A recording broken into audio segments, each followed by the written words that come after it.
Pumpkin pie may be the most traditional option on the Thanksgiving table, but for those of us who play for team cake, it's not really gonna cut it, which is why we have pumpkin cake. It has all the flavor and custardy richness of a pumpkin pie in cake form, plus cream cheese buttercream, which is something that pie demonstrably does not have.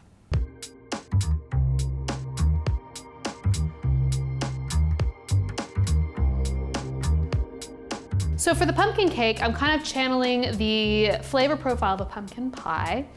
And to do that, I've got an array of, let's call them holiday spices. And I also have a giant bowl filled with toasted sugar. You don't have to use toasted sugar, but it's a really delicious and easy way to kind of bring some like light caramel notes into this cake. Got some butter that's been softened to about 65 degrees on the cool side of room temperature. It's not a squishy mess. It's important for cake, so it has enough structure.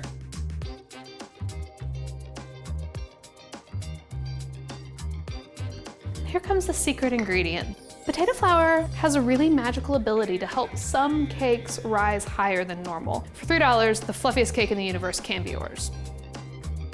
I'm going to start on low just to get everything combined initially. Once the butter has fully moistened the sugar and it looks kind of pasty and dense, we're gonna crank up the speed to about medium. Here we go. So this is like 10 minutes. 10 minutes of beating the crap out of some butter. I'm gonna check my email. This has been creaming for a little bit. It's time to add the egg yolks. Just a little bit at a time. There goes one guy. And make sure each addition gets incorporated completely before the next one is added. But we don't wanna go crazy with it because you can't overmix it at this stage. And that can make a cake batter that bakes up with a lot of tunnels and holes in the crumb of the cake. Last one. The most exciting part of this recipe, slowly sifting dry ingredients into a bowl. I'm using Swan's Down cake flour, which is a soft bleached cake flour style. Do make an effort to find a bleached style. It's not as scary as that word sounds. People are not pouring bleach into your flour. That's not how it works. The vanilla extract is going in. Now I'm going to alternate the wet and dry ingredients.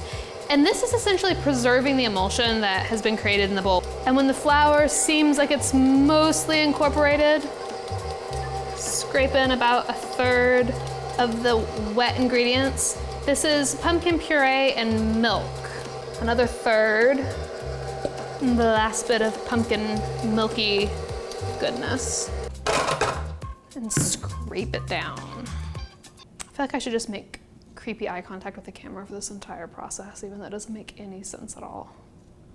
Help me. I'm gonna finish off by hand because I don't want to overmix it, which the mixer can do. You shouldn't ever make a cake batter and pour it straight into the pans. It definitely needs to be folded several times. And then once it looks nice and homogeneous and you don't notice any more streaks, then we can transfer it to a cake pan. I'm gonna just pour half the batter. In this case, it's about 30 ounces into each cake pan. I'm gonna pop these into a 350 oven and bake until they are puffed and firm to the touch.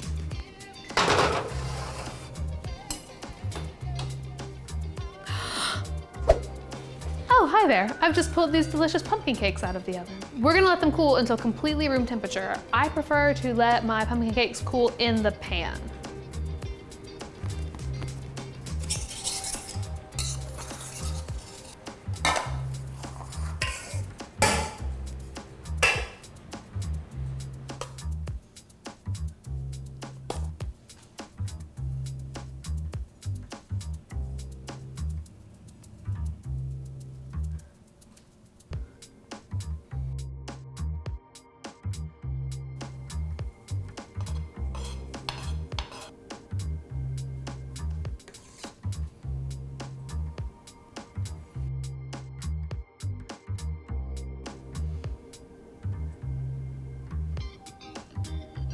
It's like ASMR for your eyes. Pecans, they're nature's sprinkles.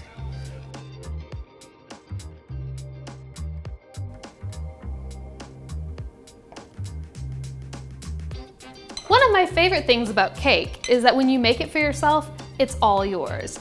Pro tip, instead of cutting slices to serve to people, they could steal those slices. The easiest way to make sure you have plenty of cake is to take your bite straight from the middle.